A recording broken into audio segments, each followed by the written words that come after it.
A few days ago, I talked about CMEs, or coronal mass ejections, and I talked about how they are the most fearful thing we need to prep for. But I'm going to talk a little bit more today about how it works, but even more importantly, what can we do about this? Can we do anything about this? Can we prep and prepare? Sure we can, but the time is to act now before this happens, because when it does, it's going to be nothing less than catastrophic. So first off, what is a coronal mass ejection?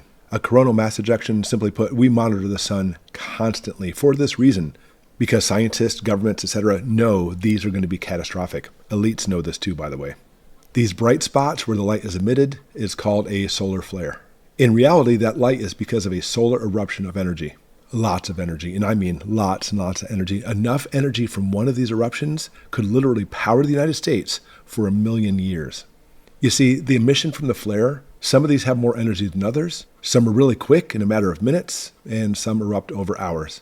On this picture, you can see lots of flares, all kinds of different energy releases, and some aren't even pointing directly at Earth. And by the way, that doesn't really matter. You can still have them shooting off to the side and still hit the Earth. In this side-by-side, you can see the difference between a solar minimum year and a solar maximum year. 2025 is a solar maximum year. When we see these sunspots, these dark spots, this is a sign that it's a very active region. In September of 1859, there was a huge coronal mass ejection that was released. And with this, the Aurora Borealis, the northern lights, weren't the northern lights, or Aurora Australis on the bottom, could be seen around the entire globe. There was so much energy hitting the Earth. And it wasn't just the poles. Now, with this, so much energy basically went onto telegraph wires, which were spanning across the country, and all those ions attached to the wires moved down. That's called current. We're talking about electricity here. And it was so powerful on those telegraph lines, it literally would arc like lightning to the telegraph stations themselves and catch a bunch on fire. Not all of them, but a lot of them caught on fire. And not only that, but some of the operators unplugged the batteries from the telegraph lines, and they could still send telegraphs without the electricity because the sun was hitting these wires, sending the electricity down. During this time, British astronomer Richard Carrington heard about this, and at the same time he was observing the sun and saw large sunspots. He said, there's a connection here. And he realized that the sunspots was representing a large coronal mass ejection. It hit the Earth and caused this phenomenon everybody was talking about, and he called it the Carrington event. Today, we classify these solar eruptions based on how much energy is released. There's 4 levels: B, C, M, and X class eruptions. B and C are the smallest, they're practically nothing. To help to understand this, C is 10 times more powerful than B, M is 100 times more, X is 1,000 times more powerful. X are the most powerful, it's the ones we need to watch. And even X class has their own scale too. It's also based on 10 times. For example, an X10 CME is 10 times that of an X1. The Carrington event is estimated to be an X45.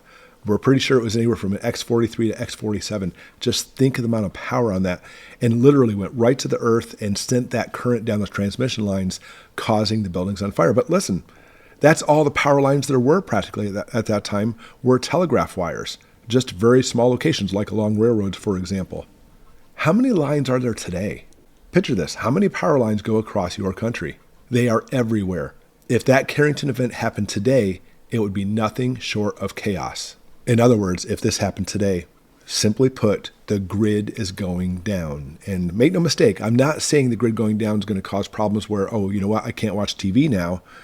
When the grid goes down, there's no power, chaos erupts, 90% of the population is probably going to die. Not even just infrastructure, like I can't get my food at the grocery store, but no, because of the violence, people go crazy during these things.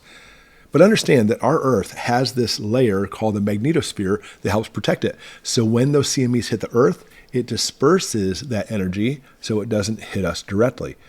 So when we see the Carrington event, when we see an X45, if we see this in our future, that's with the magnetosphere. The magnetosphere helps shunt off that energy so it doesn't hit us. When we're talking about poles collapsing, we talked about this the other day, if the poles weaken, if the magnetic field weakens, if it collapses, it is going to be an extinction level event.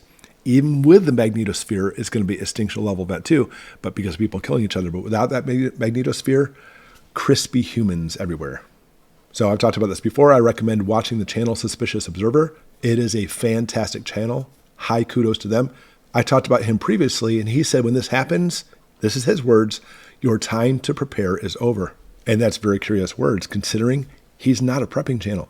He's a solar observation channel. He talks about earthquakes and such. He talks about all the different events when we look at our physical world around us, not prepping and preparedness like us. So I tell you all the time, you need to prepare. But when it comes from somebody who's not even really a prepping channel, not a prepping channel at all, you should really listen to that, because the Carrington event took 17 hours to reach Earth. And with that, there may be time to protect your gear if you're alerted. So one attribute of Goshen prepping, one of the things I take pride on, is to warn you. Of course, I talk about prepping. I talk about what to stockpile, the best thing to stockpile, the best bang for your buck. I even talk about news and things like that. But one of the things, too, is if I see something catastrophic heading our way, I will try to make a video as fast as possible. If we have another Carrington event, perhaps, 17 hours, I continuously watch these things, I will put a video out very quickly and say, hey guys, it's time to take cover, to prepare whatever you need to. And of course, I'll put that as a special announcement. But until then, listen, it's really simple. You need to prep and prepare, because the suspicious observer said, when that time comes, your prepping's over. I have people ask all the time, is it too late to prep? No, not at all. Look, we're not crispy humans right now. We have lots of things going on. You can go to the grocery store and get stuff. Of course, it's not too late. Get prepping now and stockpile whatever you can. Get Faraday cages for your gear. So important, because granted, your cell phone, you can't call anymore when this happens, but there's certain things you could use, like a Geiger counter or some other electronic devices that are important, like maybe an insulin pump. You want to have those things ready to be able to put into a Faraday cage in case that happens. I know some people now keep all their stuff in their Faraday cages and they're good to go. Like a solar generator, for example. I have a different video I'll link after this one. It talks about making a Faraday cage. I actually have huge ammo boxes. I get a local Army surplus store, and I put my solar generators in there to protect them. So make sure you're prepared for this. Have Faraday cages for these kind of things available, and just be ready. That's all we can do. Keep prepping, everyone, and I'll see you tomorrow.